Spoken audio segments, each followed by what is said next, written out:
大家好，我们今天回到夏洛的网，我们来读第二章。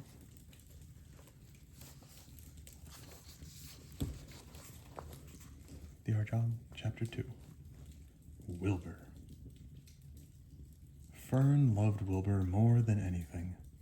She loved to stroke him, to feed him, to put him to bed. Every morning, as soon as she got up, she warmed his milk, tied his bib on, and held the bottle for him. Every afternoon, when the school bus stopped in front of her house, she jumped out and ran to the kitchen to fix another bottle for him. She fed him again at supper time and again just before going to bed. Mrs. Arable gave him a feeding around noontime each day.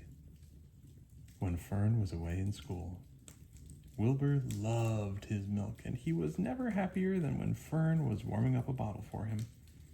He would stand and gaze up at her with adoring eyes. For the first few days of his life, Wilbur was allowed to live in a box near the stove in the kitchen. Then, when Mrs. Arable complained, he was moved to a bigger box in the woodshed. At 2 weeks of age, he was moved outdoors. It was apple blossom time, and the days were getting warmer. Mr. Arable fixed a small yard specially for Wilbur under an apple tree and gave him a large wooden box full of straw with a doorway cut in it so he could walk in and out as he pleased. "Won't he be cold at night?" asked Fern. "No," said her father. "You watch and see what he does." Carrying a bottle of milk, Fern sat down under the apple tree inside the yard. Wilbur ran to her, and she held the bottle for him while he sucked. When he had finished the last drop, he grunted and walked sleepily into the box. Fern peered through the door. Wilbur was poking the straw with his snout. In a short time, he had dug a tunnel in the straw. He crawled into the tunnel and disappeared from sight, completely covered with straw. Fern was enchanted.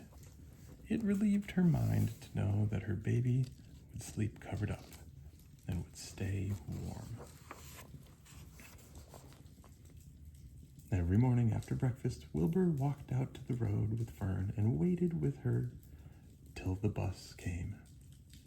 She would wave goodbye to him, and he would stand and watch the bus until it vanished around a turn.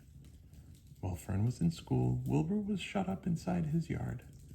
But as soon as she got home in the afternoon, she would take him out, and he would follow her around the place.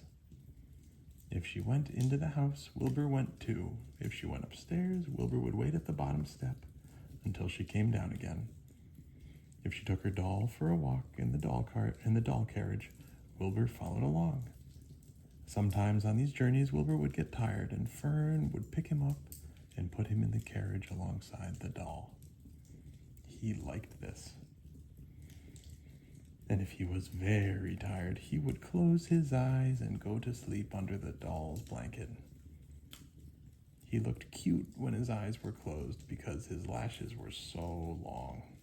The doll would close her eyes too, and Fern would wheel the carriage very slowly and smoothly so as not to wake her infants. One warm afternoon, Fern and Avery put on bathing suits and went down to the brook for a swim. Wilbur tagged along at Fern's heels. When she waded into the brook, Wilbur waded in with her. He found the water quite cold, too cold for his liking. So while the children swam and played and splashed water at each other, Wilbur amused himself in the mud alongside the edge of the brook, where it was warm and moist and delightfully sticky and oozy. Every day was a happy day, and every night was peaceful.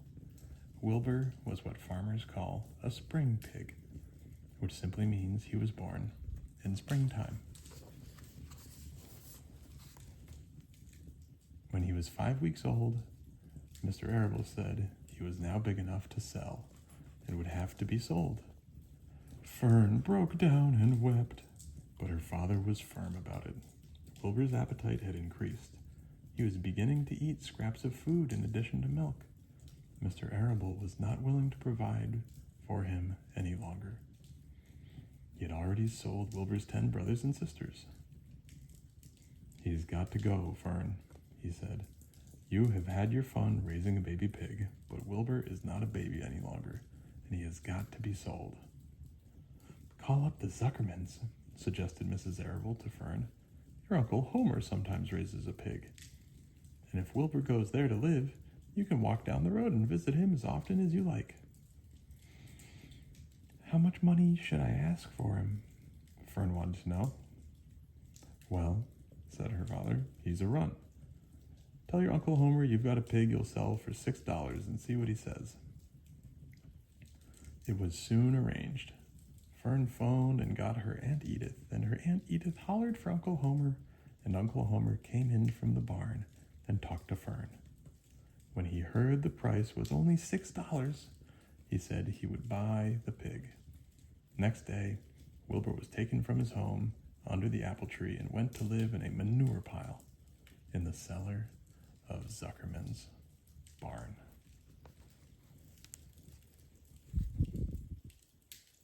好了，大家，我们今天就到这儿了。大家好好休息，做好梦，睡好觉。我们下回见。